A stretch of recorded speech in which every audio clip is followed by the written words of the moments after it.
What? I mean, we have people that are professionals who are consultants too, who are employees of Family Enterprise, who are family members. What's the capacity to have I mean, it's not to have everybody like you. Well, you say yours first. Well, okay, I think the capacity is to know the system, to know how you automatically respond to it, and that if you can change the way you function as a member of that system in time, the system will change. And so traditionally in the field of organizational consulting or business consulting, you would focus on the other person and having them change. This is very much about building the capacity in the consultant or the family member or the employee to be different in that system, and that in turn changes the system. I believe it in a way now that I didn't believe it when we started navigating systems.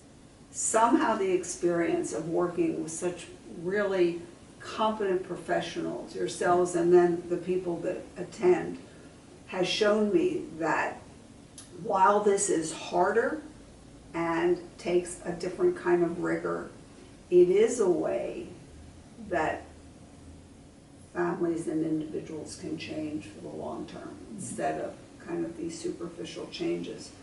It really amazes me that it's taken 30 years to see it so clearly.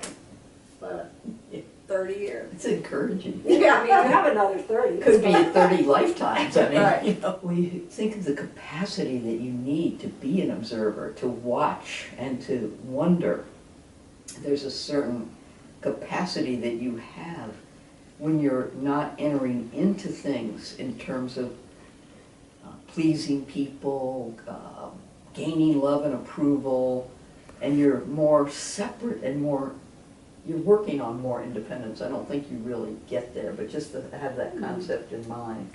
But there is, you know, the 4 steps of differentiation of self, which Bowen laid out. So from a brain perspective, observing requires a decreasing of the reactivity that's flavoring your perspective at any point in time, that you begin to distinguish that. That discipline is something, you know, meditation traditions do. There's a lot of ways to get at that. But I think what it does in an emotional way, in a relationship way, is to be able to engage observation in and of itself changes your relationship in the system. And you can't get to that. You cannot get to changing oneself in the system unless you observe, unless you see the difference between another person and you, and to see that subtlety where you're not separate, you know, ways that you don't even realize. That part, I think, is what neurofeedback supports.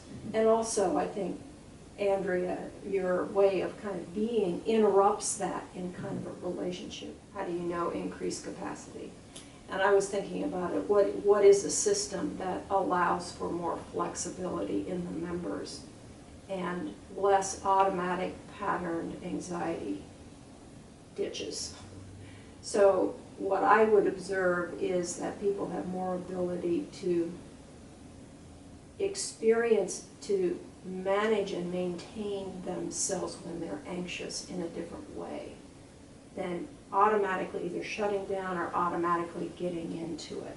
That has an impact on the other and the group like that. So I think that Well is, said. so it's in the moment of the actual interaction around the ability to interrupt one's own reactivity.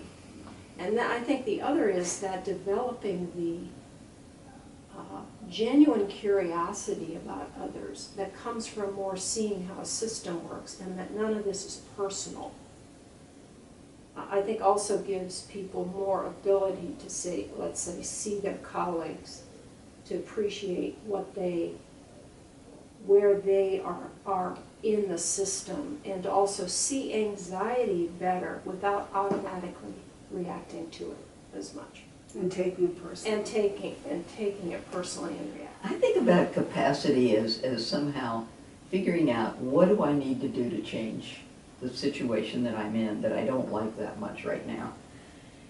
And even writing it down to make sure that you're being clear. This is, you know, if you look at Dr. Bowen's chapter about differentiation of self, and he just sort of lays it out how long it took for the planning to be more separate, to think about how he was going to interrupt it. Now, he did it in some very clever ways that people paradoxically would not want to enter into talking paradoxically probably to their family, because it would be too scary that everybody in your family thinks you're crazy and writes you letters and says that to you.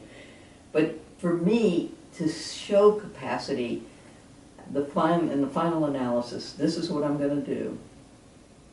This is the resistance I think I'm going to face. And this is my ability to stand alone and not have love and approval as part of it. And then see the changes that happen in the system when you don't react back along this line that you're talking about, Priscilla, of the reactivity and what a burden reactivity can be and erode. It's that in the field of consulting to business, there is an accepted way of relating to an upset system. You know, there are certain formulas for doing that I think are sometimes effective, and sometimes less effective. I think I'd like to continue on testing the notion of differentiation of a self. That if one person in an upset, complex system that's managing assets can be more of a self and can know the system, that you get a higher order of change than if the consultant facilitates the differences that live in the room. I'm hoping to see if one person who can tolerate more difference and live with it can relate to everybody, if that doesn't get a longer lasting, deeper kind of change.